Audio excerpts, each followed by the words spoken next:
The superstar diva, my wife, and her one that got away, were forcing me to sign the rights transfer agreement for the song Legendary. She claimed that a washed-up nobody like me singing it would be a waste, and I should just hand it over to the musical genius who had just returned from overseas as a stepping stone. She thought I would be like I had been for the past 3 years, obedient as a dog. I picked up the pen and sketched a vivid, lifelike snake on the signature line. Then, right in front of their faces, I tore the agreement into confetti. "Here," I said, throwing the paper scraps into their faces. "Take it back and burn it as an offering. Maybe the devil accepts this currency in hell." The pain of rebirth was splitting my skull. It felt like a 300-pound linebacker had taken a sledgehammer to my temples. I slowly opened my eyes. The first thing I saw was a designer crystal chandelier, the light stinging my retinas. My gaze drifted down to the Italian leather sofa I knew all too well, and the woman sitting across from me. The woman I once treated like a goddess, Victoria Vance.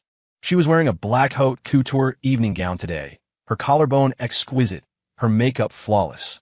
Her beautiful, sharp eyes were staring coldly at me, filled with that habitual arrogance and impatience. Beside her sat a man in a white suit. His hair was slicked back with oil, and his face wore a smile that looked gentle but was actually the height of hypocrisy.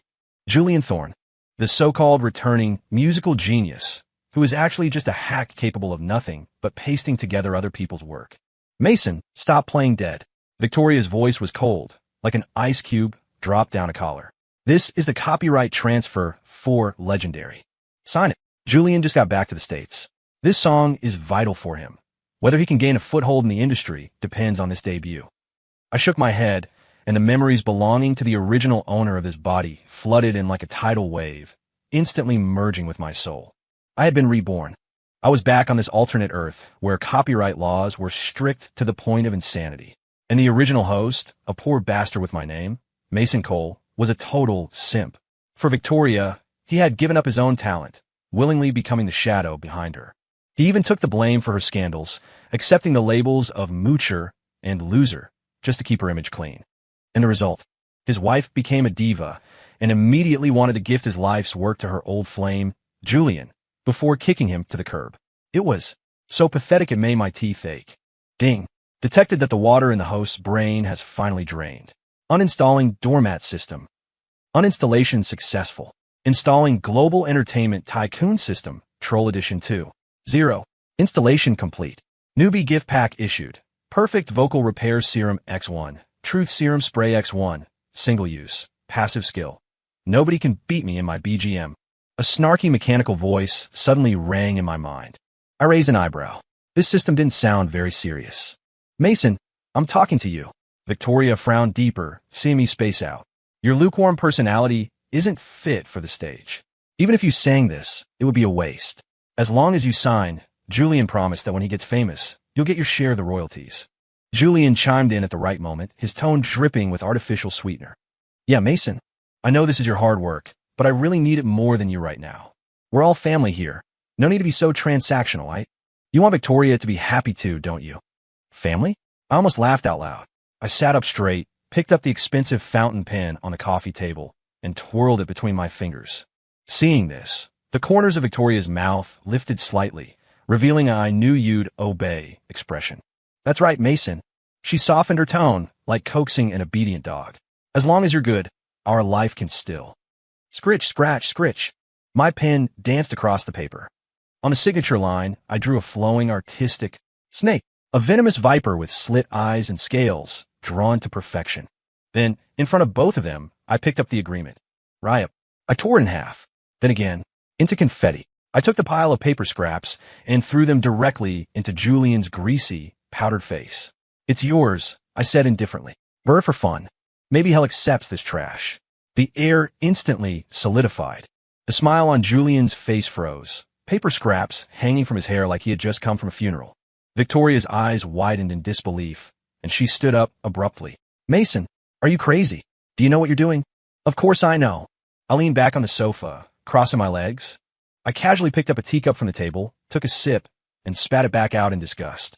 "Tea's cold, just like people's hearts, spoiled." "Mason, don't be ungrateful." Julian couldn't keep up the act anymore. He stood up with a dark face. "Victoria is giving you a chance. Without her, who the hell are you, Mason Cole?" still pretending to be high and mighty. Chance. I sneered, my eyes sharp as knives. Julian, your voice was ruined years ago, wasn't it?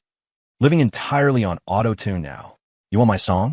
Sure. Get on your knees and call me daddy, and I'll consider it. You. Julian's face flushed red, and he raised his hand to point at my nose. At that moment, I had a thought. System, use truth serum spray. Target, Julian. An invisible stream of air instantly hit Julian. His mouth, originally opening to curse, suddenly twitched uncontrollably, and he shouted loudly. That's right.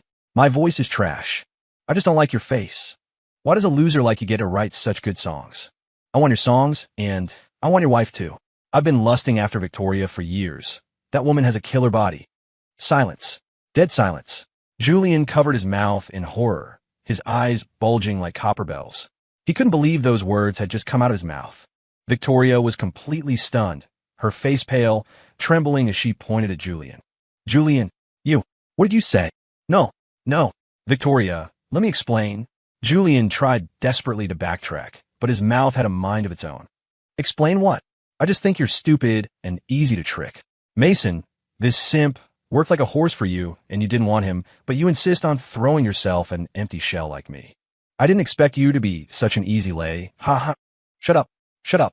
Julian slapped himself frantically like a madman. I couldn't hold it back and burst out laughing. This system was a keeper. I clapped my hands. Diva Vance, did you hear that? This is your big picture? This is your genius? Victoria was shaking with rage. She raised her hand and slapped Julian across the face, then turned to stare daggers at me, her eyes full of humiliation and anger. Mason, you did this on purpose. You did something to him, didn't you? What did I do? I spread my hands. I'm 6 feet away from him. Do I have superpowers? I didn't want to watch this farce anymore. I pulled the divorce papers I had prepared, actually just printed from the system space, out of my pocket and slammed them on the table. Sign it, Victoria. I stood up, my tone calm without a ripple. The house, the car, the savings, they're all yours. Our daughter, Lily, is mine. From now on, we go our separate ways. You're leaving with nothing? Victoria was stunned. She didn't expect Mason, who valued her more than his own life, to actually leave. Don't talk to me about feelings. It hurts my wallet. I turned and walked toward the second floor, to my daughter's room. By the way, I'm sick of this house anyway. It reeks of snakes and fake sweetener. Walking into the nursery, I moved as quietly as a thief. On the dreamy pink bed, a small figure was curled up under the quilt. Lily, for years old. She was probably the only comfort in the original host's miserable life. In the past life, because of the host's weakness and Victoria's neglect, Lily had a terrible time, becoming withdrawn and sensitive. In this life, Daddy is here. I gently patted the quilt. Lily, wake up. Daddy's taking you on an adventure. Lily rubbed her sleepy eyes and sat up. Her big eyes, which looked just like mine, were full of confusion, but the moment she saw me, they instantly lit up. Daddy, yeah, put on your clothes. I skillfully helped her into her jacket, grabbed her small backpack, and stuffed a few changes of clothes and her favorite bunny plushie inside. Where's Mommy? Lily asked softly, her eyes a little timid. Mommy is downstairs acting. We're not going to watch her act anymore. Daddy is taking you to live a good life. Lily seemed to understand something. She didn't cry or fuss. She just hugged my neck tightly, pressing her small face into the hollow of my shoulder, and said softly, as long as I'm with Daddy, I'll go anywhere. My heart felt a sudden impact. Damn, who could resist that? I held my daughter in one arm and carried the battered suitcase containing all my worldly possessions in the other, walking downstairs. In the living room, Victoria was still arguing with Julian. Julian was covering his face and explaining, but clearly making it worse. Seeing me come down, they both stopped. Mason, are you really leaving? Victoria bit her lip, her expression complex. You have no money. Where can you go with Lily? Sleep on the streets. You don't need to worry about that. I walked to the door and slipped on my signature flip-flops. Daddy, Lily in my arms, suddenly poked her head out, looked at Julian, then at Victoria, and said in her milky voice, that uncle's smile is so fake, just like the poop I made last time. Buffed. I almost couldn't hold it in. Julian's face turned green instantly. Victoria's expression looked like she had swallowed a fly. Good girl, telling the truth. I kissed Lily's cheek, pushed the door open, and walked into the night without looking back. Behind me, the mansion was brightly lit, but it had nothing to do with me anymore. Walking on the streets of Los Angeles late at night, with the cold wind blowing, I realized a serious problem. I really didn't have any money. The original host bank cards were all with Victoria, and I only had a few $100 in cash. System, is there any newbie funding support? I asked in my mind. This system does not provide sugar daddy services. Want money? Earn it yourself. Friendly reminder. The host's current reputation value is 0, and you are dirt poor. So much for an all-powerful system. With no other choice, I had to find a place to crash first. In this city where land was gold, a hotel was out of the question with a few $100. Finally, in an old neighborhood far from downtown, I found a basement motel room. The room was tiny, windowless, with a moldy single bed and a smell of dampness. Daddy, are we living here from now on? Lily blinked her big eyes, looking around curiously. My heart soured. I put her on the bed and said guiltily, Lily, we'll rough it for tonight. Daddy will go make money tomorrow, and we'll move to a big house. Lily shook her head, pulled a slightly squashed sausage from her backpack, and held it to my mouth. Daddy, eat. Lily isn't hungry. Looking at that sausage, this grown man's eyes almost turned red. Mason, oh Mason, you gave up such a good daughter for that woman. You really deserve to die. I took the sausage, broke it in half, and shared it with her. We need to be full to fight monsters, I said with a smile. That night, holding my daughter, I slept incredibly soundly on that moldy bed. Early the next morning, I was woken up by the system's notification tone. Newbie mission released. Return to the world. Mission details. Go to the Santa Monica Pier pedestrian zone to busk and collect 1,000 points of sadness value from passersby. Mission reward. 500 reputation points. Unlock classic song library LV1. Failure penalty. For the next 24 hours, every time the host speaks, it will automatically turn into barking. Me? What kind of broken system is this? Street Miracle, the most bustling pedestrian zone in Santa Monica. Crowds were surging, the noise chaotic. Carrying a battered wooden guitar picked up from a thrift store, holding Lily's hand, I found a relatively empty corner. My outfit was indeed shabby. Cargo shorts, flip-flops, a faded t-shirt, and a stubbly face. I looked like a total washed-up uncle. Lily was very well behaved, sitting on a small stool beside me, with the guitar case for money in front of her. Hugging her bunny, her big eyes darted around looking at passersby, like a delicate doll in a shop window. Daddy, go for it. She clenched her little fist to cheer me on. I took a deep breath, just about to strum the strings, when a harsh commotion came from nearby. Hey guys, today we're doing an outdoor stream here to see if we can find any weirdos. A female influencer with a chin sharp enough to stab someone to death walked over, holding a selfie stick. She was followed by 2 assistants, acting very arrogant. I recognized this woman. Plastic Patty. She specialized in chasing clout, judging ugly people, and mocking strangers for views. She had a few 100,000 followers. She saw me immediately, and the camera was shoved right into my face. Joe, guys, look, there's a homeless singer here. TSK. He's actually kind of handsome. Too bad he's a beggar. Plastic Patty screamed exaggeratedly. And he brought a kid out to beg? That is so low. Using a child for sympathy. The live stream chat instantly flooded. For real? People still busk these days. That kid is so pitiful. Definitely a scammer. Probably a trafficker. This guy looks familiar. Looks a bit like, who is it? I frowned and reached out to block the lens. Don't film the child. Ouch. Got an attitude. Not only did Patty not back off, she got more excited. Look everyone, this beggar wants to hit me. I'll expose you, believe it? Lily was scared and shrank her neck, hiding behind me. A trace of coldness flashed in my eyes.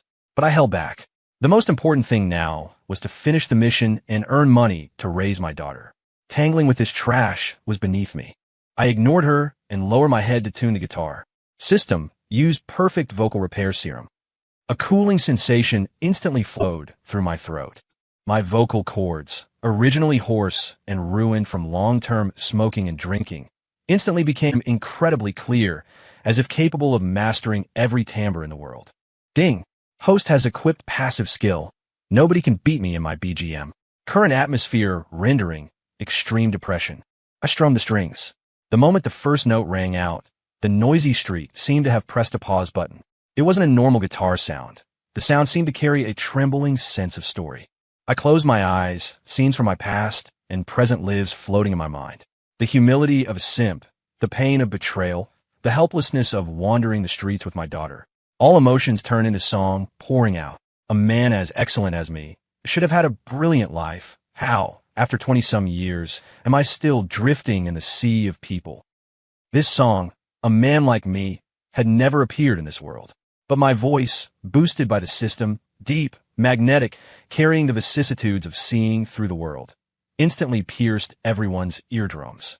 Plastic Patty, who was still chattering, opened her mouth and froze. The delivery guy passing by stopped his e-bike. The exhausted corporate drone, just off work, stopped in his tracks. Even the students laughing and joking with boba tea in their hands went quiet. A man as smart as me said goodbye to innocence long ago. How did I still use a heartfelt love to trade for a body full of scars? The lyrics were like a dull knife, cutting the heart of everyone present, slice by slice. Who hasn't been young? Who hasn't been hurt? Who didn't think they were special, only to end up as just another face in the crowd? Ding. Collected passerby A's sadness value plus 10, ding. Collected passerby B's sadness value plus 20, ding. Collected plastic Patty's regret value plus 50. I opened my eyes and scanned the circle. The chat in Plastic Patty's live stream had gone crazy. Damn, these lyrics. Pierce my heart, bro. I want to ask too. How did I end up like this? Boo-hoo. Who is this guy? His singing makes me want to cry. Is this really a homeless singer? This level destroys those current pop stars. Plastic Patty lost her arrogance from before. Her eyes were actually red, and the hand holding the phone was trembling. She remembered how she got plastic surgery, acted like a clown, and got cursed at just to get famous, only to be called a joke. A generally inexplicable man like me. Will there be anyone to feel my pain? The last sentence fell, the lingering sound curling in the air. The scene was dead silent. 3 seconds later, the delivery guy who had stopped suddenly squatted on the ground and wailed. Immediately after, suppressed sobbing came from the crowd. Lily was a little overwhelmed and tugged at my pant leg. Daddy, why are they all crying? Did you sing too badly? I put away the guitar and patted her head. No, it's because Daddy sang too well. Clap, clap, clap. Not knowing who started it, scattered applause gradually turned into a thunderous roar. Plastic Patty wiped her tears, walked to the guitar case, and dumped all the cash in her bag, probably $1,000 or $2,000 into it. I'm sorry. Bro, you sang really well. She bowed. Immediately after, bills flew into the guitar case like snowflakes. Mission complete. Rewards issued. Congratulations, host, famous in one battle. Current internet heat is soaring. I looked at the overflowing guitar case, the corners of my mouth raising slightly. Victoria, Julian. My counterattack starts now. The counterattack begins. News in the internet age spreads faster than a virus. In less than 2 hours, the tags hashtag mysterious homeless dad sings cry passersby, hashtag and hashtag a man like me, hashtag rush to the tail, end of Twitter trending topics. In the video, I was wearing cargo shorts, looking weathered, singing a man like me, with a cute and well-behaved Lily beside me. This strong contrast and the extremely depressing lyrics instantly detonated the netizens' emotions. Of course, there are also Julian's bots. At this moment, in a luxury apartment, Victoria was scrolling through her phone, flustered. Since Mason left yesterday, her heart felt inexplicably empty. Victoria, look at this. Julian handed over his phone with a dark face. Victoria glanced at the video, her pupils shrinking violently. The man singing on the street, that voice. He really went a busk. A wave of inexplicable bitterness and anger welled up in Victoria's heart. He'd rather embarrass himself on the street than bow his head to me. He's playing the victim. Julian gritted his teeth, deliberately taking the kid to that kind of place, just to gain sympathy and smear us. Look at the comments below. People have already recognized him as your ex-husband. Sure enough, discordant voices began to appear in the comment section. Isn't this Victoria Vance's moocher husband, Mason Cole? I knew he looked familiar. Must have run out of money after the divorce and came out to scam people. Wait, he wrote this song? Can a loser like him write this? Using a child, disgusting. Victoria looked at those comments and felt a little better. Yes, Mason must be putting on a show. With his spineless personality, how could he write such a profound song? What do we do? Victoria asked. Issue a statement. A trace of viciousness flashed in Julian's eyes. Say he was unstable during the marriage, prone to domestic violence, and is trying to steal custody. Anyway, his reputation in the circle is already trash. No one will believe him. In the basement, I was counting money with Lily. 1,000, 2,000. Wow, Daddy, we're rich. Lily's eyes smiled into crescents. A total of over $5,000. For us right now, it was a huge sum. Let's go. Daddy is taking you to eat something good. Like KFC. Yay. Just as we were about to leave, there was a knock on the battered door. I vigilantly shielded Lily behind me and opened the door. A woman stood outside, dressed in a tailored black business suit, hair draped over her shoulders, her temperament cold and noble. It was a domineering aura belonging to a superior, completely different from Victoria's celebrity halo. Elena Sterling, CEO of Sterling Entertainment, and the nemesis of Victoria's company. I was a little surprised. Ms. Sterling? You can find a dump like this. Elena didn't show disdain for the moldy smell. She walked in on her high heels, her gaze pausing on Lily for a few seconds, softening for a moment, then looked at me. A man like me, did you write it? She got straight to the point. If I said I plagiarized it, would you believe me? I smiled faintly. There is no copyright record for this song. I checked. Elena pulled out a contract. S-Class signing, 50-50 split, company resources prioritized. The only condition, I want you to defeat Victoria Vance and Julian Thorne. The enemy of my enemy is my friend. This woman was indeed decisive. But I, Mason Cole, was no longer the pushover I used to be. S-Class? Not enough. I shook my head and held up 3 fingers. First, I decide my working hours. I have to take care of my kid. Second, I won't attend any dinners or social events I don't like. Third, and most importantly, I pointed to Lily. The company must build a Disney-level playground for me, exclusively for my daughter to play in. The assistant behind Elena gasped. Is this hiring an artist or hiring an ancestor? Elena, however, didn't even frown. Deal. She held out her hand, a strange light flickering in her beautiful eyes. Welcome to Sterling Entertainment, Mr. Cole. Battle of Music. The next day, Sterling Entertainment Building.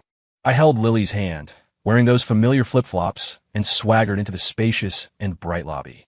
The receptionist was about to stop us when she saw Elena Sterling personally coming down to welcome us, her jaw nearly hitting the floor. Who is that? Ms. Sterling is picking him up personally. Looks like that. Mason Cole. Oh my God, that moocher. Has Ms. Sterling lost her mind? Whispers surrounded us, but I turned a deaf ear. Enemies walk a narrow road.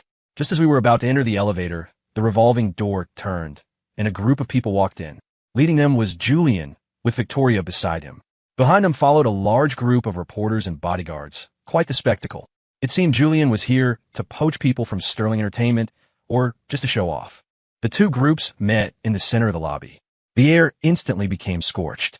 Yo, isn't this the great talent, Mason? Julian took off his sunglasses and called out exaggeratedly. What? Couldn't cut it busking on the street. So you came to beg for food from Ms. Sterling. The reporter's flashes went crazy instantly. Victoria saw me standing with Elena, and her face immediately turned ugly.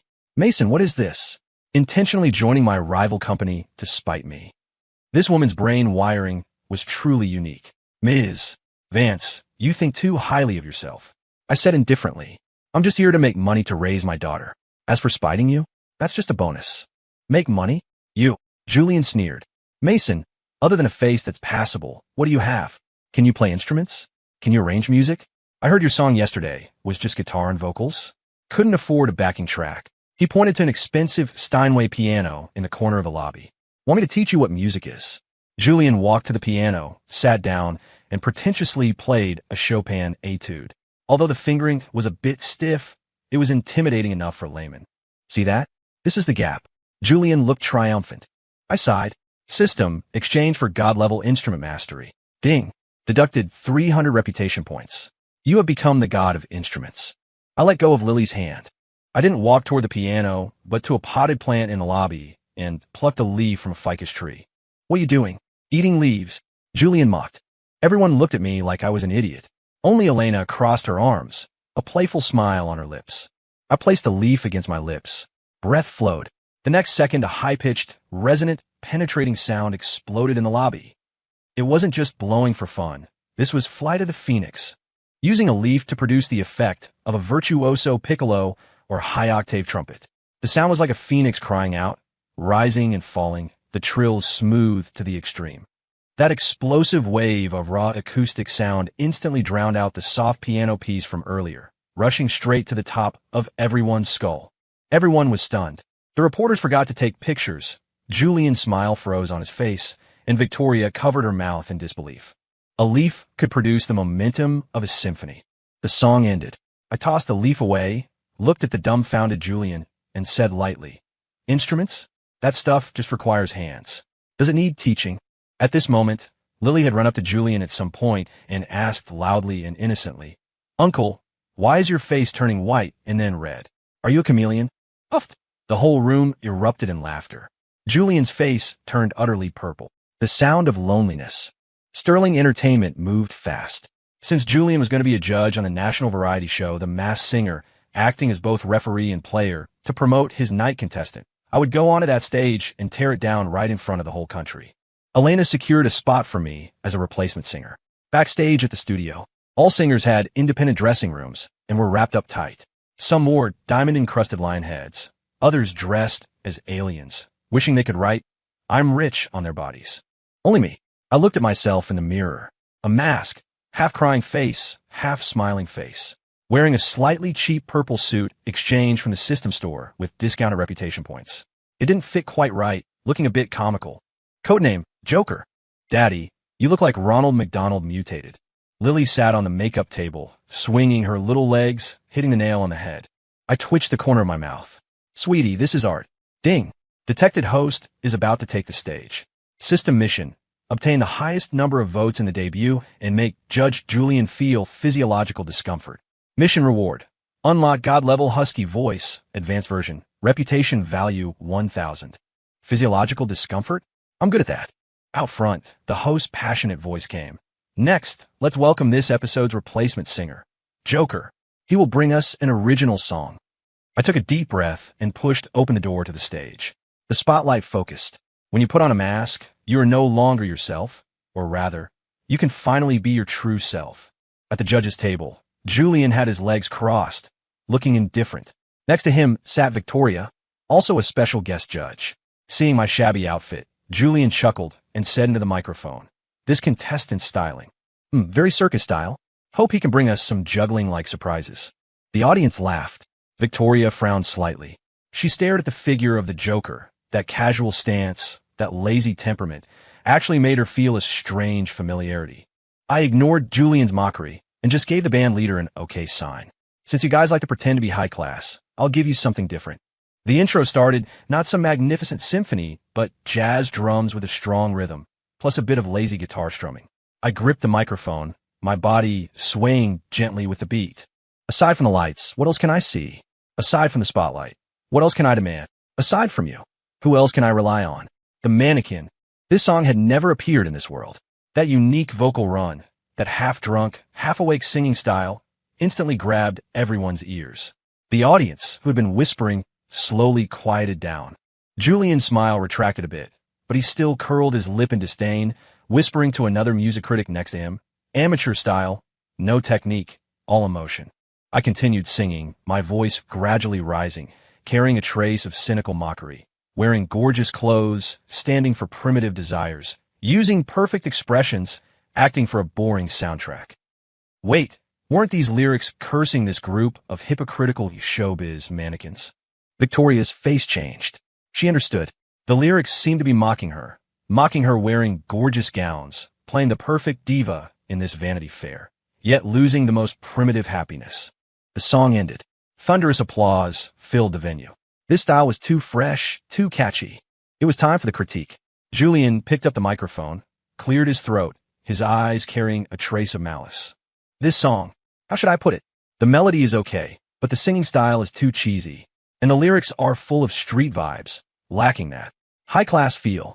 I think this Joker contestant should listen to more classical music and wash his ears." The audience booed. "Everyone thought it was good, but you insist it's bad?" I picked up the microphone, my voice sounding strange through the voice changer. "High-class feel? Is it like Judge Thorne patching together other people's songs, adding a few French words, and calling it high class?" "You." Julian's expression shifted. "What do you mean?" "Nothing." I spread my hands. "Just feel that music is for the living to listen to, not for pretentious people to worship." "Good." Someone shouted from the audience, followed by a wave of cheers. Julian was so angry, he almost smashed a water glass in front of him. The voting results came out. Joker crushed the other contestants in the group with an absolute advantage and advanced directly. Julian looked at the vote count on the big screen, his face looking as sick as if he'd swallowed a fly. Ding. Mission complete. Congratulations, host. Successfully made Julian feel physiological nausea. Peak of hysteria after the first victory, The whole internet was guessing who Joker was. Some said it was a retired god. Others said it was a newly debuted eccentric genius. Only Lily was in the nanny van, hugging my arm and giggling. Daddy is so amazing. That bad uncle's face was twisted with anger. The second round of the competition arrived quickly. This time, Julian got smart. Using his privilege as a judge, he rigged the operation and assigned Joker a theme recognized as the most difficult: loneliness. On this stage full of restlessness and noise, singing about loneliness easily led to a cold reception. Either too melodramatic or too dull. I don't believe you can pull a rabbit out of the hat this time. In a corridor of the dressing rooms, as I passed Julian, I heard him whisper viciously. I stopped and looked at him through the mask. Great genius, Thorne. Do you know how many levels of loneliness there are? Julian paused. The highest level of loneliness isn't eating alone or going to the doctor alone. I leaned close to his ear. It's being like you, surrounded by people flattering you, but not a single one respects you. After speaking, I left a bewildered Julian and walked toward the stage. This time, the stage lights were very dim. No backup dancers, no flashy lighting effects. Only a pale spotlight hit the center of the stage. I sat on a high stool, holding a glass of bourbon exchanged from system props, actually just water, but smelled incredibly fragrant. System, activate God-level husky voice, load emotional rendering module. The intro was a deep cello, weeping and complaining. I raised a glass, my voice hoarse and low, as if squeezed out of my chest. When you walk into this playground of joy, carrying all your dreams and thoughts, faces of all colors, makeup of all colors, no one remembers your appearance. As the first line came out, the air pressure in the venue seemed to drop instantly. Victoria sat at the judge's table, her heart trembling violently. These lyrics, why did every sentence feel like it was stabbing her heart? She climbed desperately to get into this entertainment industry playground, wearing the most exquisite makeup, but was she happy? 3 rounds of wine, and you're in the corner, stubbornly singing a bitter song, listening to it being drowned in the noise. You pick up your glass and say to yourself. I stood up from the stool, raised a glass to the void, my voice gradually rising but carrying endless sorrow. A toast to the sunrise, a toast to the moonlight, awakening my longing, gentle on the cold window. A toast to my hometown, a toast to the distance, guarding my kindness, urging my growth. A toast to tomorrow, a toast to the past. A toast to freedom, a toast to death. 8 toasts finished. I seemed to have exhausted all my strength, sat back on the stool, and lowered my head. The music stopped. More than 1,000 spectators in the audience. Not a single one spoke. That immense sense of loneliness spread along the singing voice into everyone's marrow. People were wiping tears. People were staring blankly. Just then, a suppressed sob came from the judge's table. The camera turned. It was Victoria. This diva known for being aloof was currently streaming tears, her makeup a bit ruined. The host hurriedly handed over a tissue. Ms. Vance, you are. Victoria choked up, looking at the lonely figure on the stage, her voice trembling. This voice reminded me of an old friend. The loneliness in this song hurts too much. I seem to have never truly understood that old friend. Julian's face was iron blue. He originally wanted to criticize this song as negative and escapist, but seeing the reaction of the entire audience, and even Victoria crying like this, he knew that if he dared to say a bad word now, he would be drowned by the audience's spit. Ahem. Julian forcibly tried to salvage the situation, although a bit decadent, but quite heartfelt, I guess. The comments section had long since exploded. Godly song. Absolutely a godly song. This is exactly what music is. Julian, you know nothing. These 8 toasts made my scalp numb. Victoria crying like this. Is she thinking of her ex-husband? Backstage, I took off the mask to breathe. System notifications spammed like crazy. Collected Victoria's regret value, plus 1,000. Collected audience's resonance value, plus 5,000. Host reputation value soaring, current level, junior superstar. The truth comes out semifinals. Julian was anxious, because the night he was pushing, actually just a viral singer who only knew how to hit high notes, had been left 10 streets behind by Joker in popularity. If Joker made it to the finals, where would he put his face? So, the dirtiest tactics arrived. While I was waiting to go on, the system suddenly issued an alarm. Ding! Detected that the drummer and keyboardist for the host performance have been bought off. They will deliberately mess up the rhythm during the chorus to cause a performance accident. I sneered. Playing dirty? Huh? System, any way to counter? Suggest host use privilege. Since the band isn't reliable, then don't use the band. It was my turn. For this round, I had originally prepared a song with a gorgeous arrangement. But now, I walked onto the stage and walked straight to the conductor. I reached out and pressed down his baton. I don't need this accompaniment anymore. The crowd went into an uproar. The band members looked at each other, and the bribed drummer looked guilty. Julian sat up straight at the judge's table, a trace of secret joy flashing in his eyes. What? Getting stage fright before starting? Or do you simply not know how to coordinate with a band? I picked up the microphone and said to the entire audience, "The moonlight is beautiful tonight. I feel noisy instruments in the mood. So, for this song, I'll sing a cappella, in a live broadcast watched by tens of millions, without any accompaniment. This was a suicidal act. The slightest flaw would be infinitely magnified. Victoria looked at me worriedly, her hand unconsciously clutching her dress. Julian sneered. Grandstanding. I closed my eyes, adjusting my breathing. This song didn't need accompaniment, because it was the sound of time itself. Remember back in the day, everyone was sincere, meaning every word they said. No intro, straight into singing. The voice was clean, pure, warm, like an old man by the fire, slowly telling a story of the past. No need for auto-tune, no need for reverb. Every enunciation, every breath was terribly precise, stable as a CD. Early mornings at the train station, the long street dark, no pedestrians, the soy milk shop steaming hot. Julian, who was waiting to see a joke, had his smile gradually freeze. He found that without the interference of the band, my voice stood out even more. That granularity, that narrative sense, was simply a textbook performance. Back in the day, cars, horses, mail were all slow. A lifetime was only enough to love one person. As soon as this lyric came out, Victoria looked as if she had been struck by lightning. A lifetime only enough to love one person. She remembered the past, Mason riding a bicycle carrying her through the streets and alleys. Back then, they had no money, but they were happy. Mason said he would love her forever, and she believed him. But later, cars got faster, horses got faster, mail got faster. Human hearts changed too. She got lost in the Vanity Fair, disliking Mason for moving too slowly. Now hearing this song, she realized that the slow Mason was actually the most precious thing in her life. On stage, I sang the last note. The whole audience stood up. No screaming, only thunderous, enduring applause. I looked at Julian, whose face was ashen, and said lightly, "Some things don't need gorgeous packaging. Just like sincerity doesn't need decoration. Don't you think so, Judge Thorne?" Snap. The pen in Julian's hand was snapped in half by him, reckoning time eve of the finals. The whole internet was looking forward to the ultimate showdown between Joker and Knight. But just then, explosive news came out. Julian would debut a new song he had painstakingly created over 3 years in the opening show of the finals, Fleeing Time. Hearing this song title, my hand paused while braiding Lily's hair. Fleeing Time. That was the wedding anniversary gift the original host wrote for Victoria in his past life, kept locked in the safe, never published. It seemed Julian was desperate, prying open the safe directly to claim this song as his own. "Daddy, what's wrong? You pull my hair." Lily pouted, aggrieved. "Sorry, baby." My eyes were cold. "Daddy just found out a thief entered our house. Should we call the police?" "No need." A cruel smile curved my lips.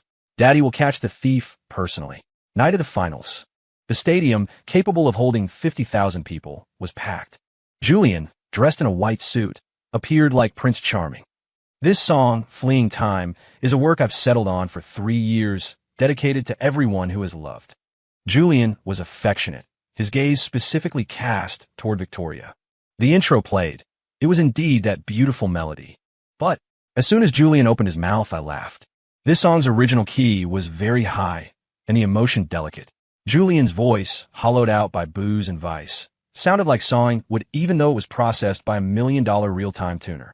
Especially the high notes. He was obviously dodging, switching to falsetto, weak as hell.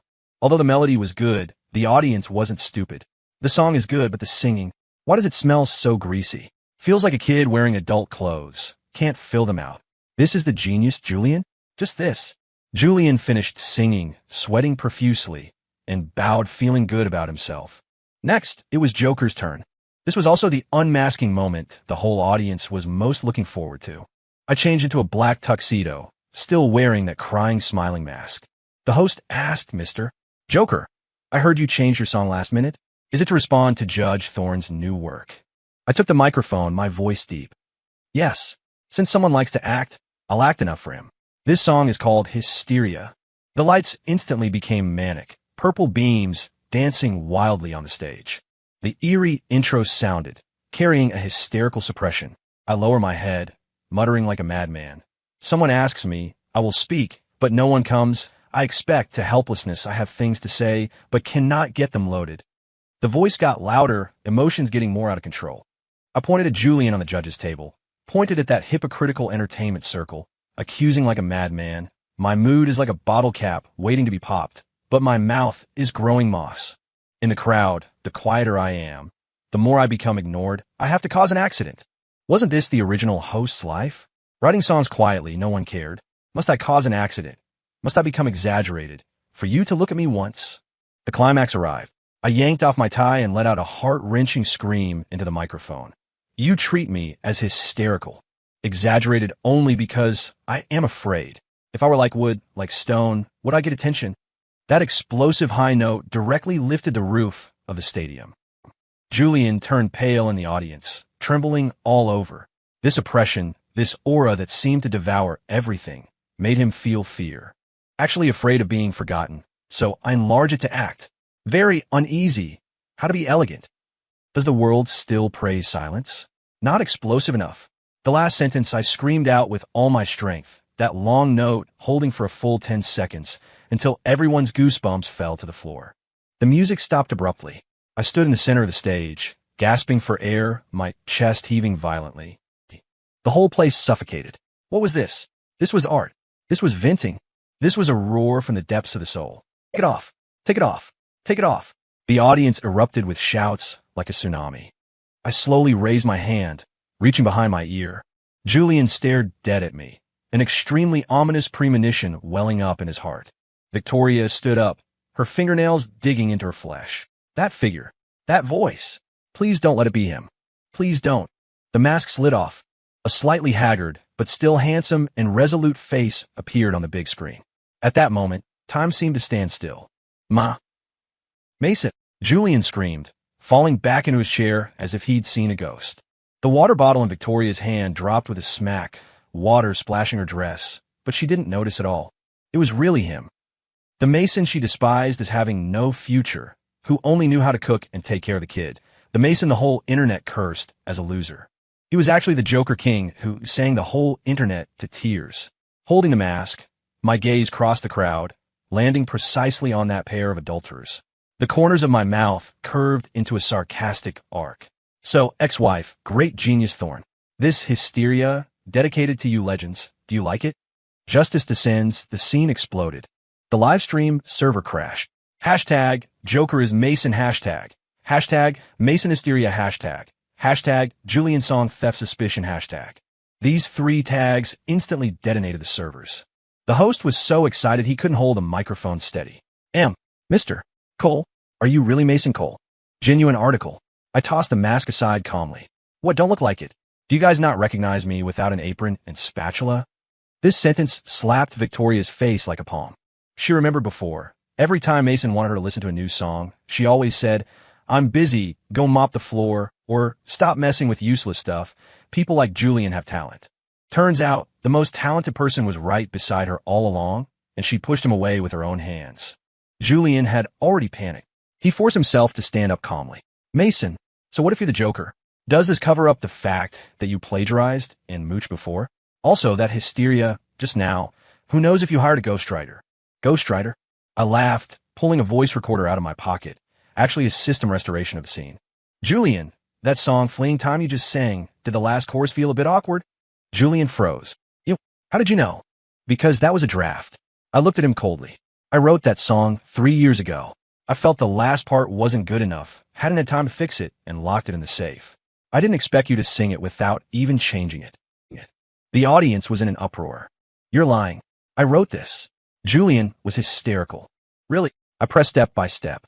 Then tell me, in the third measure of that song, why use that diminished 7th chord? What was its creative motive?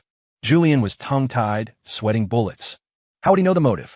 He just copied it from sheet music. Can't answer. I turned to face the audience and said loudly, because that song was written for my daughter Lily. She was just born that year. I wanted to tell her that as time flies, Daddy will always be with her. But in your mouth, it turned into a tacky love song for a mistress. You ruined my song, and you ruined the word music. The big screen timely released a photo. In the photo was the original handwritten manuscript of Fleeing Time, dated 3 years ago, with a tiny red footprint stamped in the lower right corner. Sue Lily's newborn footprint. Ironclad proof. Julian, get off the stage. Thief. Shameless. Mason is the GOAT. We owe you an apology. The audience was angry. Countless glow sticks smashing toward the judge's table like rain. Julian scrambled away holding his head, looking pathetic as a stray dog. Victoria stared blankly at the manuscript on the screen. That was her in Mason's home. Only she and Mason knew the safe code. How did Julian get it? It could only be that she allowed it, or she inadvertently revealed it. She was an accomplice. She looked at the radiant man on stage, feeling for the first time what it meant to be out of her league. I didn't look at them again, picking up Lily, who rushed up from backstage. Daddy, you're the best. Lily kissed my cheek hard. I faced the camera, faced the whole world, and flashed a brilliant smile. I'm Mason Cole and back. Hard-earned softer ice. Although I slaughtered on The Masked Singer, and my identity exposure brought unprecedented heat, the capital power of the entertainment industry was far more stubborn than I imagined. Sterling Entertainment, CEO office. Elena looked at the report in her hand, her brows locked tight. Mason, the situation isn't optimistic. Although you personally are famous, the capital behind Julian has joined forces with several major record labels to initiate a soft ban on us. Soft ban. I leaned on the sofa, peeling an orange for Lily. Simply put, no one dares to ask you for songs. Elena Sigid. They put the word out that anyone who dares to sing your songs is going against Julian's Starlight Entertainment. Even some artists within our own company are starting to waver, afraid of being implicated. I stuffed an orange slice into my mouth. Sweet, really sweet. So, you mean I have goods but can't sell them? That's about it. They want to trap you on an island. Elena rubbed her temples. Unless you sing them yourself. But you're just one man. How many nails can you hit? An entertainment company's foundation relies on a library of hits and a constellation of stars. I laughed, laughing somewhat arrogantly. Elena, do you know what is the most abundant thing in this world? Elena Pud. What? People who want to be famous. I stood up and walked to the floor-to-ceiling window, looking at the bustling street below. Since those so-called big shots don't dare to sing my songs, then I'll create a few big shots to show them. You want to promote rookies? But current trainees are monopolized by major companies. Who said I want trainees? I pointed to the security booth at the company entrance outside the window. I'll use the people right there. Elena followed my finger and saw only an old man in a security uniform bragging to a delivery guy. Old Joe. Elena's eyes widened. Mason, are you crazy? Old Joe is 58. He's tone deaf and speaks with a lisp. So what if he's 58? If Michael Jackson were alive, he'd be that age too. I clapped my hands. System, exchange a brainwashing viral song for me. The kind that makes you want to vomit after one listen, get stuck in your head after 2, and if you don't tap your foot after 3, you're legally disabled. Ding. Meeting host requirement. Redeeming song. The Mountain Patrol. Bonus item. Demonic dance step guide. 10 minutes later, a bewildered old Joe was dragged by me into the top-tier recording studio. Mr. Cole, I can't do it. I'm just a gatekeeper. I only know how to shout. Who goes there? Old Joe was so nervous the thermos in his hand was shaking. Joe, be confident. I put headphones on him. Just treat the microphone like a walkie-talkie. Bring out that vibe of catching a thief. Read after me. The king sent me to patrol the jungle.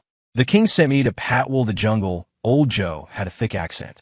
Yes, that's the flavor. I slapped my thigh. We want that earthy taste. Elena stood outside the control room, watching the chaotic scene inside, doubting her decision to sign Mason for a high salary for the first time. However, 3 days later, a music video titled The Mountain Patrol appeared out of nowhere. In the video, Old Joe wore a security uniform and sunglasses, followed by a group of security brothers also in uniform, dancing extremely demonic and uncoordinated steps. The king sent me to patrol the jungle. I'll take a spin around the mortal world, beat my drum, and strike my gong. Life is full of rhythm. This song was like a virus, sweeping the entire internet overnight through short video platforms. Kindergartens used it for exercises. Barbershops played it. Even when Julian attended events, the mall broadcast suddenly switched songs playing The Mountain Patrol. Old Joe was famous. Messily famous. His lisping voice was called the most soulful fireworks of life by netizens. Julian smashed the third vase at home. His crap can get famous too? Are the audience's ears blind? I looked at the K-line chart of the company's stock price rising and raised an eyebrow at Elena. See that? Whoever Mason Cole wants to promote becomes a star. Even a dog, I can get it onto the Grammys. Combustible. Old Joe's success tore a hole in the Capitol blockade. But the industry was still mocking. Mason can only do this kind of grandstanding novelty song. It can't enter the Hall of Elegance. To slap faces, I needed to drop a nuclear bomb in the professional field. That day, I brought Lily to the company and saw a crying girl in the corner of the lobby. She was very fat, at least 180 pounds, wearing an ill-fitting large t-shirt, hair messy. Daddy, that sister is crying so sadly. Lily tugged my hand. I walked over and handed her a tissue. The girl looked up, eyes swollen like peaches. I recognized her, Bella Banks. She was a trainee in Victoria's company before, excellent vocal conditions. But because she took hormone medication leading to obesity, she was publicly humiliated by Victoria as affecting the city's appearance, fired, and kicked out. Mr. Cole. Bella recognized me, flusteredly trying to stand up, but almost fell because her legs were numb. Want to sing? I asked. Bella froze, then smiled bitterly. I want to sing, but they say I'm a pig, say I don't deserve to stand on stage. Diva Vance said my appearance on camera pollutes the audience's eyes. A trace of cold light flashed in my eyes. Victoria, you really never disappoint. In this world, only souls are divided by beauty and ugliness. Voices aren't. I looked into her eyes. Come upstairs with me. Since the former employer disliked you for being fat, I'll make your fat earth-shattering. I took Bella directly into Elena's office. I want to sign her. Elena looked at Bella, frowning slightly. From a commercial perspective, Bella indeed had no packaging value. Mason, we are an entertainment company, not a charity. Elena said rationally. I know. I slapped a prepared music sheet on the table. This song is called Combustible. Only she can sing it. In the recording studio. Bella stood in front of the microphone, shaking all over. Don't be afraid. I turned on the system aura, extreme empathy. Think of those people who humiliated you. Think of Victoria's face. Scream out all your grievances, anger, and unwillingness. The intro played, eerie, dark, gothic-style arrangement instantly grabbing the nerves. Bella closed her eyes and took a deep breath. Want me crazy, still want me to not live alone. Want me cold and glamorous, still want me frivolous and low. Want me sunny, still want me charming without swaying. Play with my crying and laughing, still play with my heart like deadwood. Jaw-dropping opening. That penetrating voice, carrying a trace of neuroticism and violent power, erupted like a long-suppressed volcano. Elena stood up in shock. This wasn't a fat girl's complaint. This was simply a queen's judgment. Grant me dreams, still grant me to wake up soon. Run away with me, still serve me as a loyal subject. Praise me as a budding flower, still praise me for trying to hide. Every lyric was like the loudest slap in the face to this world that looks at faces. On the day of the song's release, it directly parachuted to #1 on major music charts. Hashtag the fat girl abandoned by Victoria is back. Hashtag Bella Banks combustible. Hashtag redefining idol. Hashtag. In the MV, Bella didn't deliberately lose weight. She wore exaggerated dark makeup and a black robe, looking down on all living beings. That powerful aura actually made countless people feel her beauty was thrilling. Victoria's new song happened to be released on the same day. Originally spending millions on promotion, it was rubbed on the ground by Bella's Combustible, not even entering the top 10. When reporters interviewed Victoria, her face was darker than the bottom of a pot. This style is too niche, I won't comment. I replied on Twitter, mass or niche isn't for you to say. Besides, what's wrong with being fat? Did she eat your rice? Cultural export. Successively making a security guard and a fat girl famous. The title of Mason Cole as the star-making godfather was thoroughly established. But Julian was still struggling in his death throes. In an interview, he spoke strangely. Mason is just lucky, taking weird paths. Does he have the ability to make something with true international influence? I heard Ms. Sterling's company is expanding overseas recently. I think it's doubtful. I looked at Julian on TV and couldn't help laughing. International influence? System, bring out that divine song that can rule the square dances of the entire universe. Ding. Exchange successful. Nation's rhythm. Bonus. Full set of square dance teaching videos, Supreme Edition. I turned my gaze to Elena. Elena, does our company have a group of retired aunties who dance downstairs when they have nothing to do? Elena trusted me unconditionally now, although the corner of her eye still twitched when she heard I wanted to form an anti-girl group.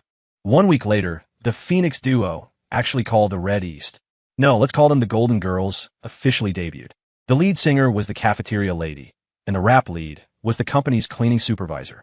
The boundless horizon is my love. Flowers are blooming at the foot of the rolling green hills. What kind of rhythm is the most swinging? What kind of singing is the most joyous, dynamic rhythm?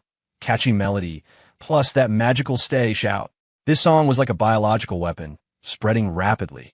It not only ruled all domestic squares, parks, and basketball courts, but even began to spread overseas. Half a month later, Paris Fashion Week. Victoria, as a so-called domestic fashion darling, was wearing an expensive haute couture gown, striking high-cold poses on the red carpet, preparing to accept photos from foreign media. For this red carpet, she prepared for half a year, determined to outshine everyone. Just as she walked to the center of the red carpet, about to show a toothy smile, suddenly, from the square under the Eiffel Tower not far away, a huge, familiar, desperate bass cannon bombing sound rang out. You are the most beautiful cloud in my sky. Let me keep you here with my heart. It was hundreds of Chinese expat aunties wearing red and green floral jackets, dancing uniformly to the rhythm. The sound was so loud it directly drowned out the background music of the red carpet scene. Victoria's smile froze. Those foreign photographers who were originally taking pictures of her were instantly attracted by this rhythm full of Eastern mysterious power, turning their lenses to frantically snap photos of the aunties. Oh my God, this is amazing! Chinese kung fu dance. Victoria stood alone on the red carpet, like a joke. In the live stream chat, ha ha ha, holy crap. Embarrassing us abroad. Mason is a god. This is cultural export. Calculating the shadow area of Victoria's mind right now. I sat on the sofa at home, watching the live broadcast, saying to Lily, who was rolling with laughter in my arms, "Baby, remember, this is Daddy's gift to that auntie." This is called stealing the show. Acting dual the path of music was thoroughly blocked for Julian. His reputation stank, and no one listened to his songs. But he was unwilling. He turned his sights to the film and television industry. Relying on that plastic face and capital operation, he took on an S-class idol drama, The Domineering Prince Falls for Me, playing the male lead. He posted on Twitter, "Music is just a hobby. Acting is my life. I will prove myself with acting skills." He even specifically tagged me. Some people can only write a few catchy songs, never understanding what performance art is. I looked at my phone and touched my chin. Acting. System. Open film and television module. Ding. Film and television module opened. Recommended script. The Hidden Corner. Role compatibility analysis. Host's current gloomy temperament perfectly matches the male lead, Zhang Dongsheng. Let's call him Daniel Chong. I found Elena. I want to shoot a show. You want to act? Elena was surprised. Idol drama? No. Suspense thriller. I'll direct myself, write it myself, and play the villain myself. Elena looked at the script. Only 12 episodes. Short and concise, but the plot made people's hair stand on end. This show, can it pass censorship? Elena swallow it. Don't worry, I know the limits. Filming started. The character I played, Daniel Chong, was a math teacher who appeared gentle and elegant on the surface, but was dark and twisted inside. Filming the first scene, hiking, I took 2 veteran actors playing my parents-in-law to the top of the mountain. I wore a white shirt, gold-rimmed glasses, smiling as I helped the 2 elders pose for photos. "Dad, Mom, look, do I still have a shot?" I asked softly. Those 2 veteran actors were battle-hardened, but at this moment, looking into the emotionless dead fish eyes behind my lenses, they actually felt a chill rush from the soles of their feet to the top of their skulls. Cut! Until I yelled stop. Those 2 teachers hadn't recovered. Director Cole. That look just now was too scary. The veteran actor wiped cold sweat. "I really thought you were going to push me off." I smiled and returned to normal. "That's acting, sir." At the same time, Julian's crew was filming next door. He was acting a crying scene. "Boo-hoo, why do you have to leave me?" Julian squeezed his eyes, but couldn't squeeze out a single tear, finally relying on eye drops.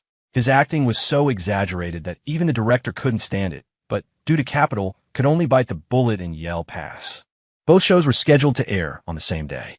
Julian announced loudly at the press conference, "Someone's web series. The investment isn't even as high as my salary, just playing around. Everyone should support orthodox, big productions." Birth of a godly show premiere day. Julian's Domineering Prince premiered with seemingly good ratings, all fans botting data. But within half an hour, word of mouth collapsed. What the hell is this acting? Facial paralysis? These special effects were made for 5 cents, right? Julian's face is as stiff as if he injected 2 pounds of Botox. Dropped it. And the hidden corner quietly went online on the video site. Episode 1 opening. Daniel Chong takes his in-laws hiking. Look, do I still have a shot? Next second, without any warning, I shoved hard. The 2 old people screamed and fell off the cliff. Every viewer in front of the screen instantly had their scalps explode. Hashtag Daniel Chong hiking, hashtag do I still have a shot, hashtag the white boat song, hashtag. These 3 tags occupied the top 3 trending searches with terrifying speed. Originally only hundreds of thousands of views, it skyrocketed to tens of millions overnight. The IMDb/Dubon score opened at 9.2, later rising to 9.5, while Julian's drama dropped directly to 2.8. Mom asked me why I'm watching the show on my knees, because I'm afraid Mason will push me off. Mason's acting is insane. That look is going to give me nightmares. This is a godly show. Julian's trash is simply insulting my intelligence. That night, I was in Elena's apartment watching the show with her. Seeing the scene where Daniel Chong takes off his wig in the bathroom to reveal a bald head, makeup effect, of course, Elena screamed in fright and drilled directly into my arms. Mason, you pervert. Why act so scary? She hammered my chest, but couldn't bear to leave. I smoothly wrapped my arm around her shoulder, feeling the warmth and fragrance in my arms. That's acting. The real me has plenty of hair. I laughed softly. On the sofa nearby, Lily was covered with a small blanket, eyes narrowed into a slit, secretly watching us. Daddy, Auntie Elena, are you playing huggy? Elena's face turned red instantly, hurriedly trying to sit up, but I held her down. Lily, if Auntie Elena becomes your mommy, would you be willing? I asked. Lily instantly opened her eyes wide, jumping up from the sofa. Willing. Auntie Elena makes the best sweet and sour ribs. 10,000 times better than that bad woman who only orders takeout. Elena looked at Lily's expectant eyes, then at my deep gaze. Finally, she buried her head in my chest and hummed softly, MH. Outside the window, the moonlight was just right. But at the other end of the city, Julian looked at the horrible ratings and the screen full of curses completely breaking down. He knew his road in the entertainment industry was broken, but the resentment in his eyes grew deeper. Mason, since I can't live well, don't you think about living well either? He picked up his phone and dialed an overseas number. Hello, set up a trap for me. I want him in jail. Conspiracy revealed. The tree wants peace, but the wind does not stop. Just as my relationship with Elena heated up, and we prepared to give Lily a complete family, a carefully planned public opinion storm erupted without warning late at night. At first, it was just revelations from a few marketing accounts, then bots swarmed like locusts, instantly swallowing major social platforms. Hashtag Mason Cole suspected huge tax evasion. Hashtag Mason uses daughter to mass wealth. Hashtag Elena Sterling sugar mommy confirmed. Hashtag every trending search was followed by a shocking, explosive tag. Julian went all in this time. Not only did he forge so-called tax loophole evidence, but he also hired people to edit malicious videos, pairing footage of Lily laughing happily on the show with horror music, slandering me for abusing and threatening her in private to make the child cooperate. Even more disgusting was the dirty water thrown at Elena. They photoshopped rumors saying Sterling Entertainment rose to the top through the casting couch, and I was her latest boy toy. Late at night, the Sterling Entertainment conference room was brightly lit. The PR director was sweating profusely. Mr. Cole, Ms. Sterling, the opposition is coming too hard this time, and the source is from overseas servers, hard to delete posts. The whole internet is cursing now. Many sponsors have called requesting contract termination. Elena's face was pale. She wasn't afraid of being scolded herself, but she looked at me like she was looking at her weak spot. Mason, how about sending Lily abroad to hide from the storm first? The paparazzi are already blocking the kindergarten entrance. I looked at the flashing lights outside the window, the chill in my eyes piercing deeper than the winter wind. Touch me fine. Touch my woman. Touch my daughter. You have a death wish. No need. I pressed Elena's trembling hand, my voice terribly calm. Elena, do you trust me? Elena looked into my eyes. There was no panic inside, only a calmness that made one's heart palpitate. She took a deep breath and nodded. I trust you. Good. I turned to the PR director. Don't withdraw the trending topics, and don't issue lawyer letters. Prepare a live broadcast for me, synchronized across the entire network. Live broadcast. Now. The director was stunned. Isn't broadcasting now walking right into the muzzle? Netizens will spray you to death. I want them to come. A cruel arc curved my lips. Only when everyone is here can we catch them all in one net. At this moment, the system notification tone rang coldly in my mind. Ding. Detected host facing malicious smearing. Hidden mission triggered. Time of reckoning. System item store opened. Hacker mastery, God level. All-seeing eye can collect all criminal evidence of target. Truth aura, group version. Julian, since you want to play big, I'll make you lose until you don't even have underwear left. Livestream counterattack. The next night at 8 o'clock. My personal livestream room open on time. The title was simple, just 3 words. Let's talk past. Within a minute of starting, the number of online viewers broke 50 million. The server almost died on the spot. The barrage was densely packed, all curses. Tax evasion rat, get out of the entertainment industry. Treating your daughter as a cash cow. Are you even human? Moocher, explain your dirty business with that female CEO. I sat in front of the camera, wearing a simple white shirt, even having the leisure to brew a pot of tea. Good evening, everyone. I blew on the tea foam.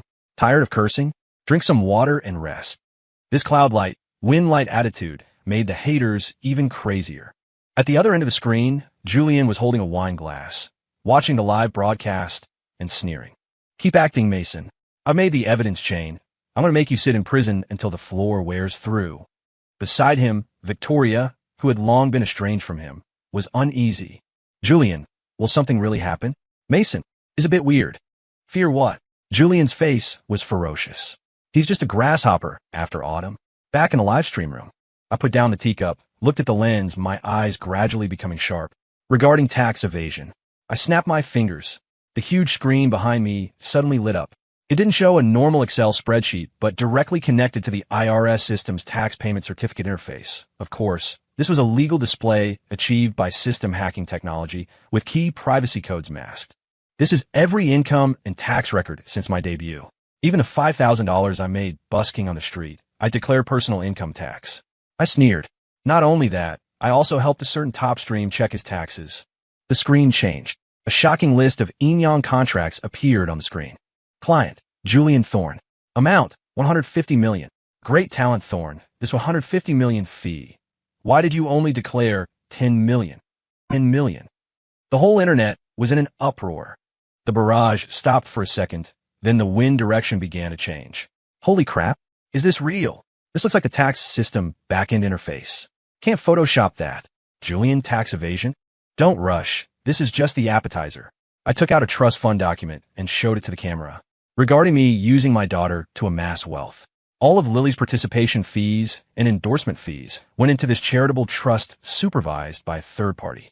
Before she turns 18, this money is mainly used to support poor children in mountain areas. I, Mason Cole, haven't touched a cent. As for abuse, I waved at the door.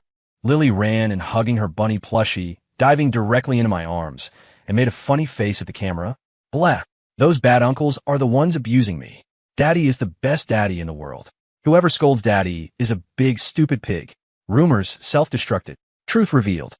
Clarification is just defense. The current me wanted to attack. All right, my business is done. Now let's talk about Mr. Julian Thorne. I revealed a smile to the camera that made everyone feel a chill down their spine. Julian, you're watching, right? Don't turn it off. The good part is coming. I took a voice recorder out of the drawer. Everyone has always been curious about what happened the day Victoria and I divorced. I'm also curious about how Julian's so-called genius voice actually works. Press play.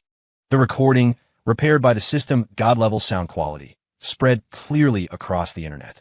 Julian's voice. Hurry up and get lost, loser. I want your song and your wife. I've been lusting after Victoria for years. That woman has a killer body.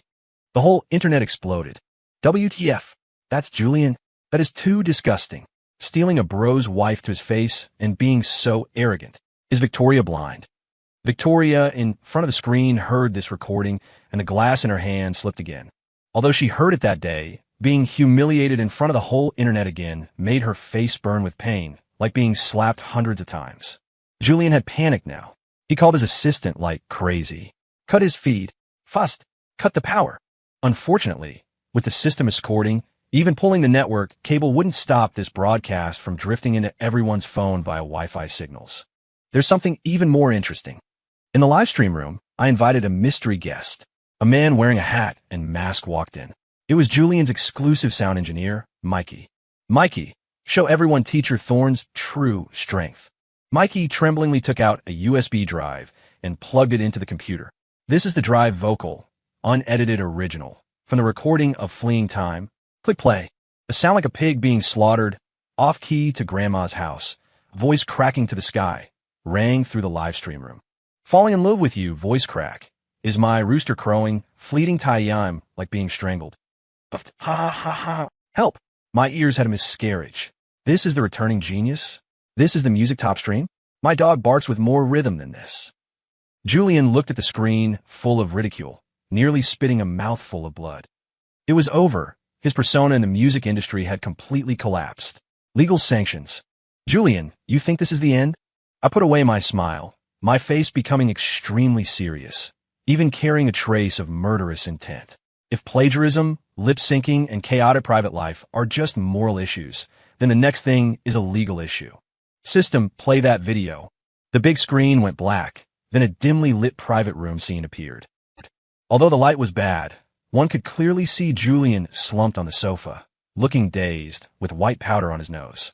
Around him was a group of men and women equally out of it. This was Julian's party at his private villa last Friday. My voice was icy. Julian, need me to call the cops for you? Or are they already on the way? The livestream room boiled over completely. This wasn't a collapse. This was ruins. This was sending him straight to so close, prison. At the same time, outside Julian's mansion, sirens blared. I used the system hacker tech to cut into the surveillance feed at Julian's villa gate and broadcasted it picture-in-picture. In the footage, a dozen fully armed SWAT officers broke down the door. Julian was holding his phone watching the stream. The moment he saw the police rush in, he went completely limp, but he was still struggling. While being pressed to the ground, he still screamed hysterically, I am Julian. I'm a top stream. I have tens of millions of fans. You can't arrest me. This is Mason framing me. That's Flower. It's Flower. Watching the scene, I said lightly, System, send him a gift. Ding. Used item, bad luck sticker. The moment Julian was escorted onto the police car, his expensive custom trousers somehow suddenly split open. Riot. Then his foot slipped, and he fell face first into a mud puddle in front of the police car, eating dirt. When he looked up again, face covered in filth, where was the look of a noble son?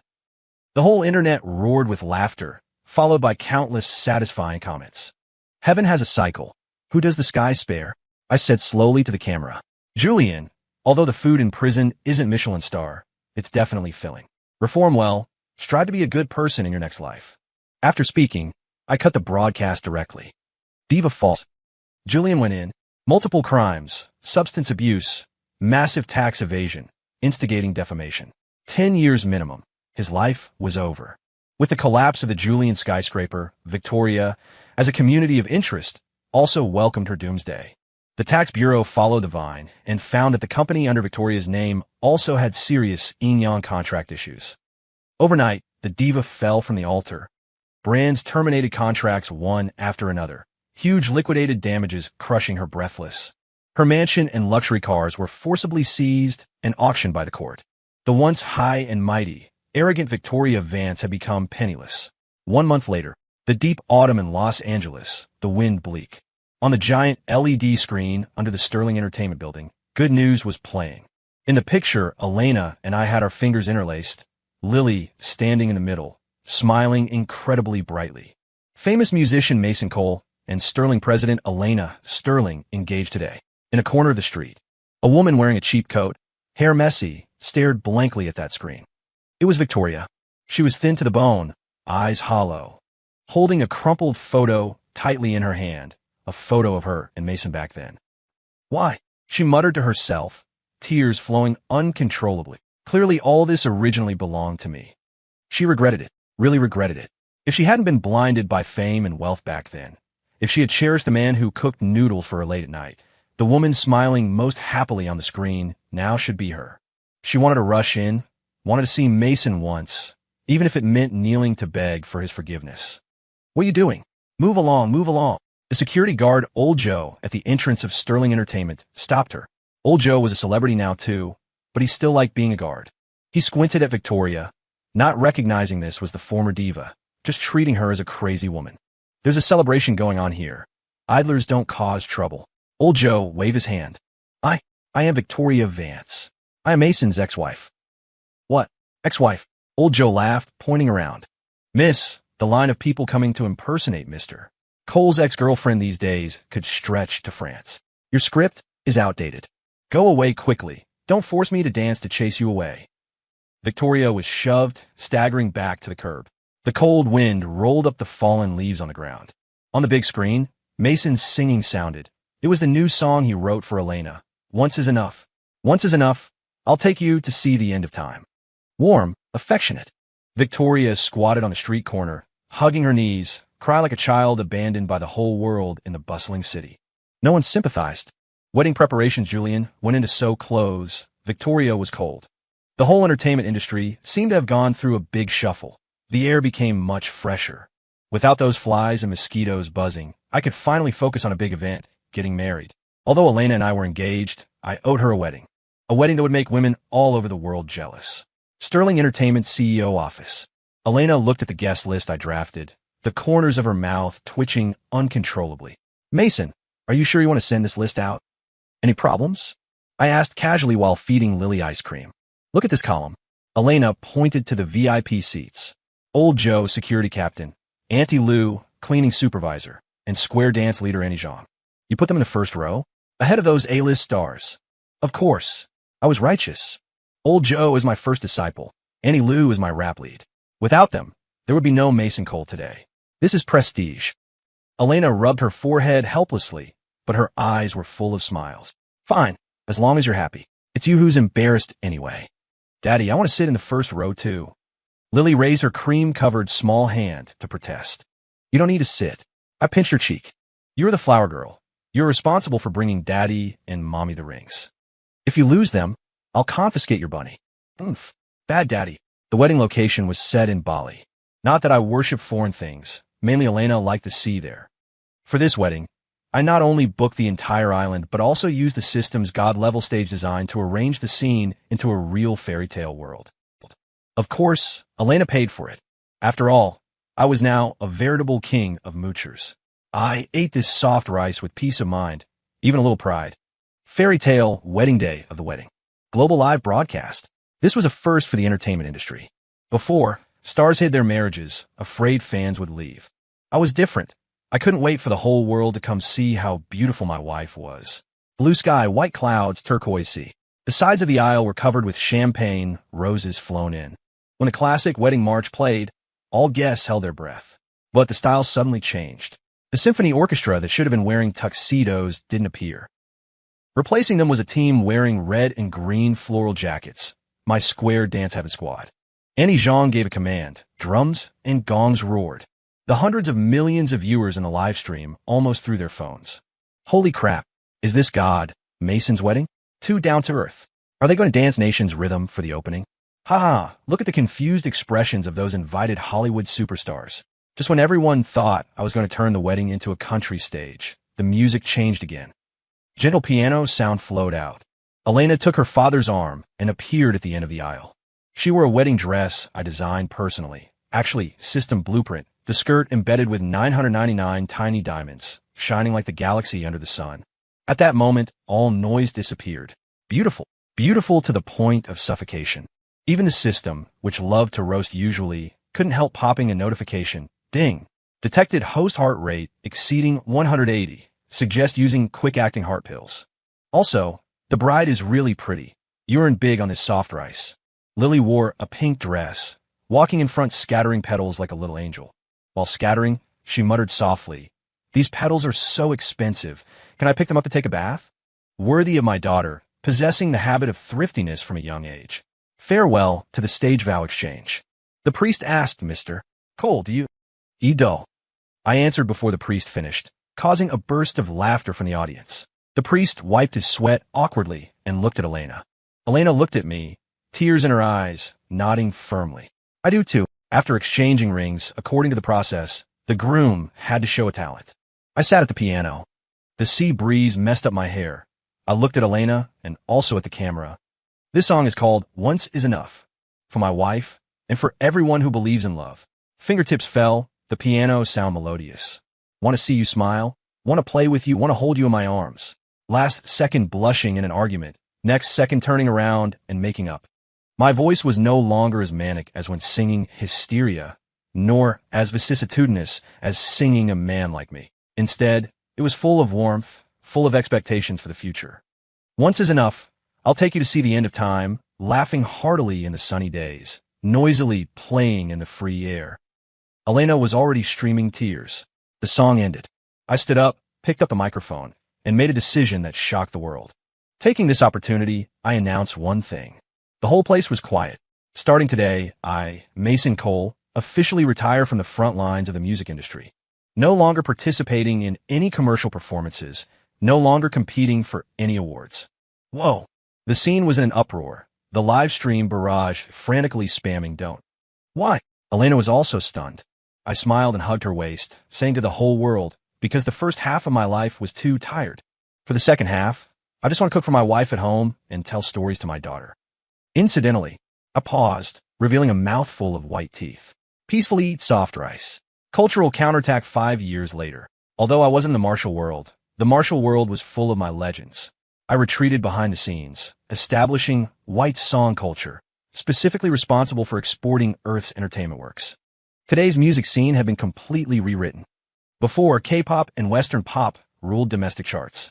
Now, I exchanged a full set of works from gods like Jay Cho, Wang Lihum, David Tao in the system, and threw them to the capable rookies in the company. Especially that blue and white porcelain and nunchucks. It directly triggered a global Chinese craze. One day, I was watching international news at home. In the picture, a blonde, blue-eyed foreign guy was at the Grammy Awards, singing painfully in extremely broken Chinese. Quickly use nunchucks. Unge ae. Martial artists remember, the benevolent are invincible.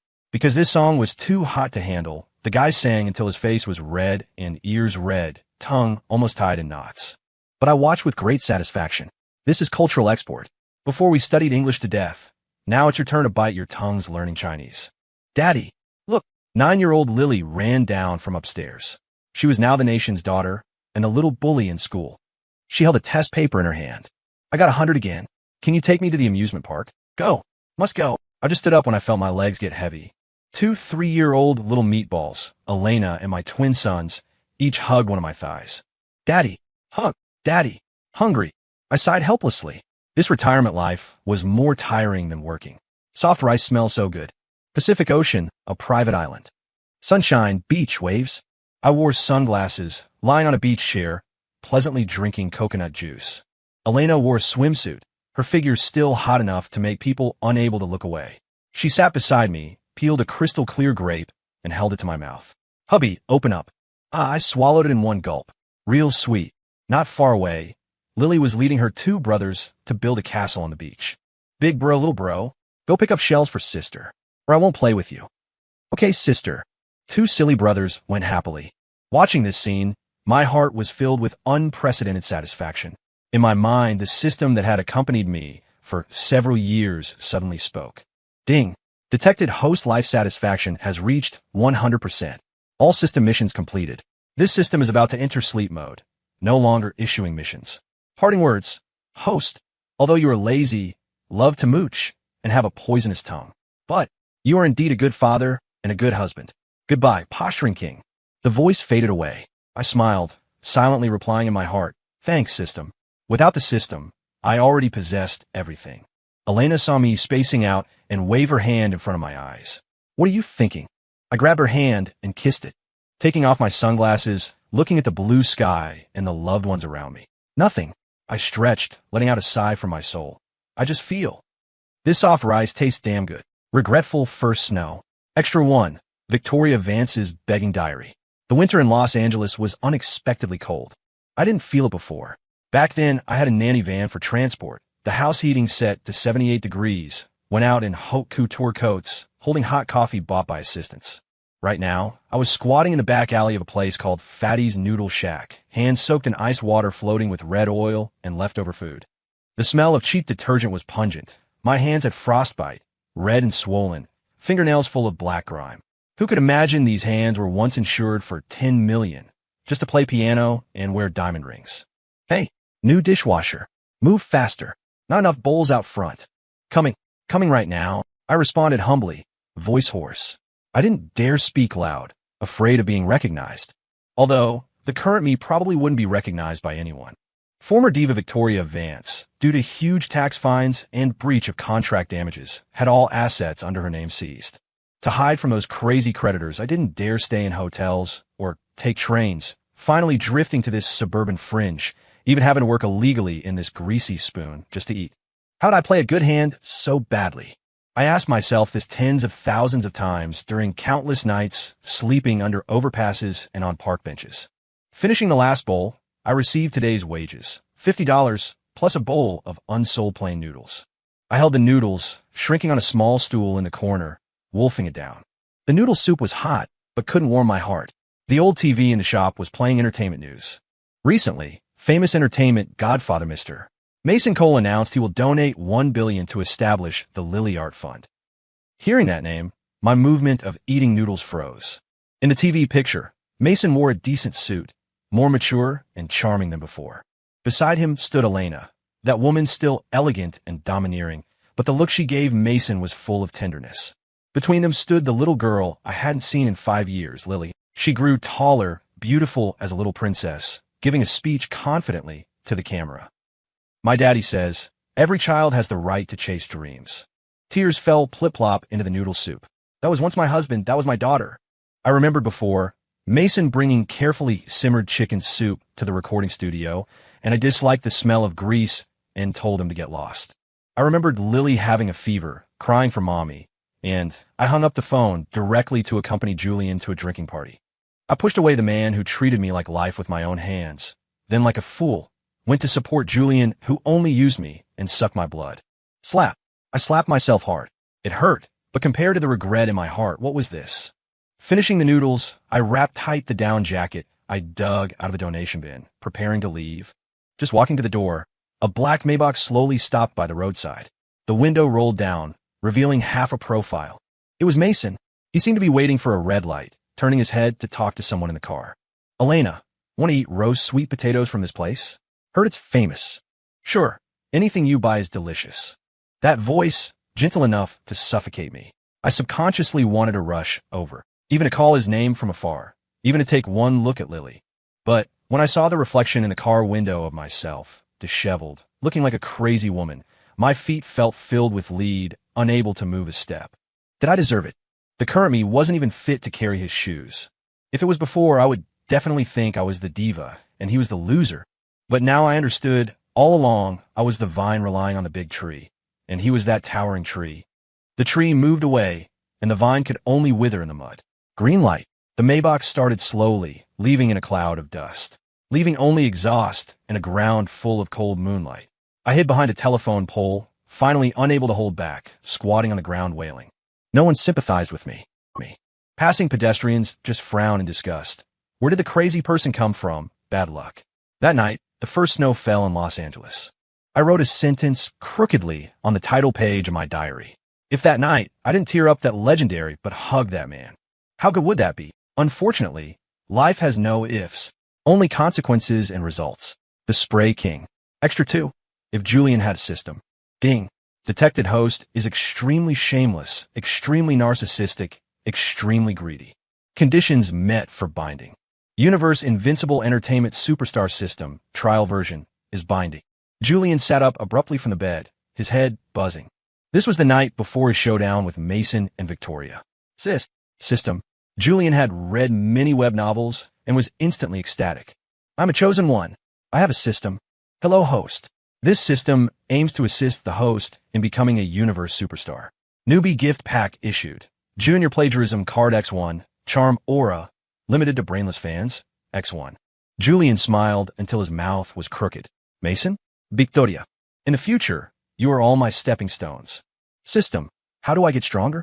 Very simple. As long as the host constantly postures to collect others' worship value, or collect negative emotion value by suppressing opponents, you can exchange for Earth's golden songs, God-level acting skills, etc.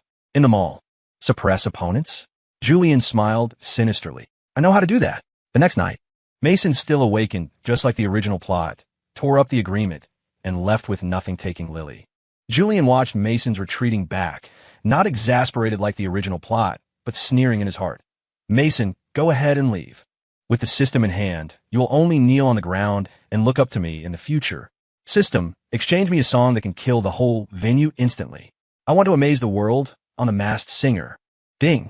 Recommend exchanging godly song Hysteria. Price, 5,000 emotion points. Host current balance, 0. Julian was dumbfounded. Then how do I exchange? Suggest host first use junior plagiarism card to randomly steal an unpublished work from the original world. Julian used the card without hesitation. Ding. Theft successful. Obtain nursery rhyme, 2 tigers. Holy crap. I'm participating in the Singer King competition. You give me 2 tigers? Julian almost vomited blood. With no other choice, Julian could only take this nursery rhyme to remix. Competition scene. Julian wore a mask, going on stage with confidence. This song is my new definition of rock and roll. Then, he screamed heart-wrenchingly on stage. 2 tigers. 2 tigers. Run fast. Run fast. Paired with heavy metal accompaniment. It was simply mental pollution. However, because of the charm aura, Brainless Fan Limited, a small group of fans in the audience actually screamed, "Brother is so handsome. This song is too avant-garde." Julian was triumphant. Just then, Mason Joker came on stage. Although Mason in this world didn't have a system, setting being Julian stole the luck. Relying on the memories brought by rebirth and hard skills, he directly sang Drown the Sorrows. The whole audience cried. Julian's brainless fans instantly defected. Warning, warning. Host crushed in all aspects. Posturing failed. Deducting 1,000 emotion points. What? You could deduct points. Julian was anxious. System. Any items to make Mason look bad? Yes. Strong laxative, colorless, and odorless. Price. Can be purchased on loan in debt state. Interest is host's IQ. Julian didn't even think. Buy. Mortgage IQ if needed. I have high IQ anyway. Ding. Transaction successful. Host IQ minus 20, current IQ 59, below passing line. Julian got the laxative and snuck into the backstage. Wanted to put the drug in Mason's water cup. But because his IQ dropped, he couldn't distinguish which was Mason's cup and which was his own. Seems like the left one is his. Julian hesitated and poured the drug into the left cup. Competition started. As a judge, to moisten his throat, Julian picked up the left cup and chugged a big mouthful. 3 minutes later, live broadcast scene. Julian was commenting on Mason. Your song. Puffed. A loud noise accompanied by a foul smell. Julian's face turned purple instantly. He covered his eyes terrified. Couldn't control it at all, like a surging river flowing endlessly. The audience covered their mouths and noses. Victoria sat next to him, almost fainting from the fumes, screaming and jumping away. Julian, did you shit your pants? Livestream barrage went crazy. Holy crap, a broadcast with a smell. Is this a spray warrior? Julian is trying to take off on stage. Ding. Host experienced social death in public, causing serious mental pollution.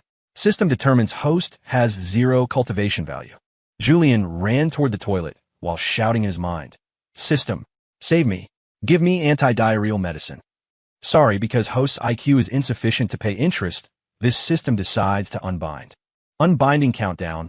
3, 2. By the way, a parting gift before leaving. Permanent balding. Goodbye, idiot. No. Julian let out a desperate scream, then slipped and fell into the swamp he created himself. Backstage, Mason watched this scene and shook his head. Is this guy sick in the head? Why drug himself out of nowhere? Although Mason in this world had no system, he still relied on strength and the opponent's stupidity to reach the peak.